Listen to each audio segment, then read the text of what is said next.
चला आता आपण आपल्या बागेत फिरायला जाऊया. तुला आंबे दाखवतो.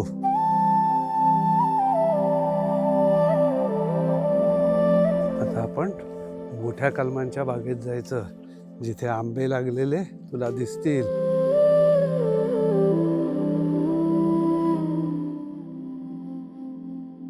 इथे ह्या कलमांपासून आपण इतर झाडं बनवून ती लावलेली आहेत आपल्या बागेत. त्यामुळे याला मातृवृक्ष असे म्हणतात.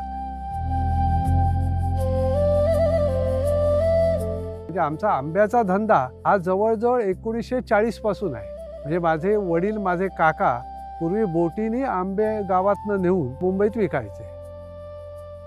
म्हणजे इकडनं ह्या मदर्स प्लॅन्टची जी बाग आहे त्या बागेतला आंबा डोक्याने करंड्यात भरून गोळकोटला जायचा, 5-6 किलोमीटर चालत. तिकडनं तो लोड व्हायचा आणि भाऊच्या धक्क्यावरनं गिरगावात आमच्या घरी जायचा.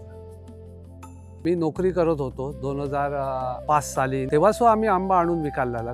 तेव्हा आमच्या बरोबर जे काम करणारे आमच्याकडनं आंबा घ्यायचे ते सांगायचे की मुलांनी सांगितलंय की आंबा घ्यायचा तर ह्यांच्याकडं, भले 10 दिवस उशिरा आला तरी चालेल.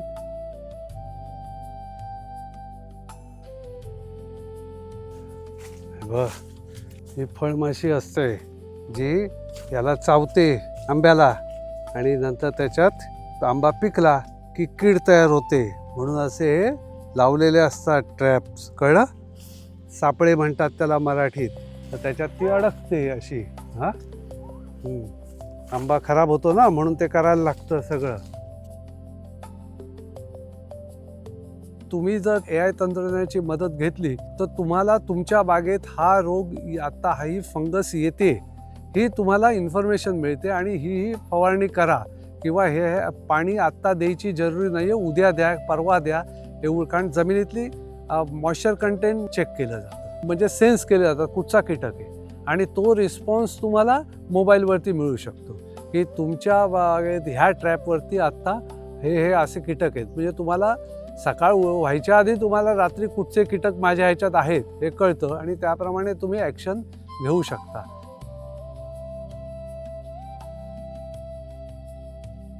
ही चरी जी खणली आहे ना, त्याच्यात खत टाकणार, पालापाचोळा टाकणार, म्हणजे पावसाळ्यात त्याचा कुजवा होईल आणि खत होईल.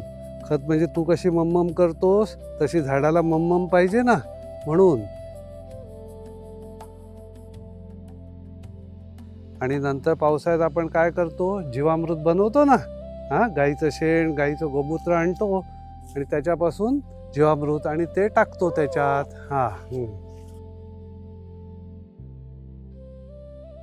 काही व्हेगन लोक आहेत जे त्यांना माहिती आहे की ह्याच्यात प्राण्यांचं काही हे होत नाही, म्हणजे ती लोक घेतात. आणि काही गिऱ्हाईकात, म्हणजे व्हेगन जी एक कस्टमर आहे ती आठवड्याला जवळजवळ 7-8 पेट्या घेते.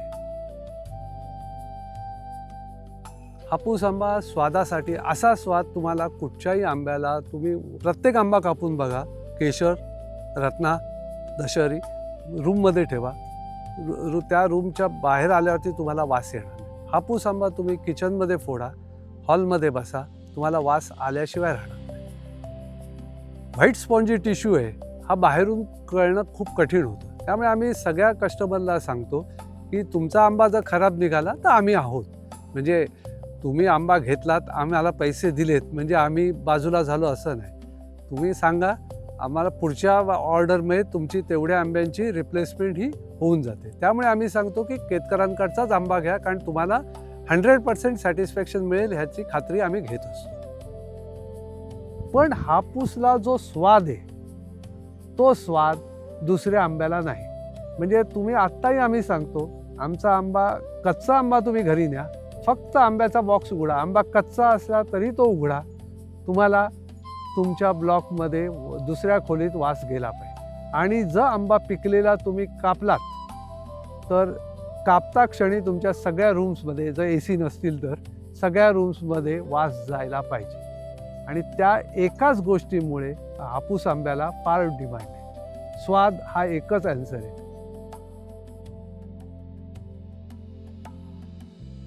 त्यामुळे कन्क्लुजन करायला आपण म्हणू शकतो की केतकर नॅचरल्स म्हणजे आमराई आपल्या घरी येईल.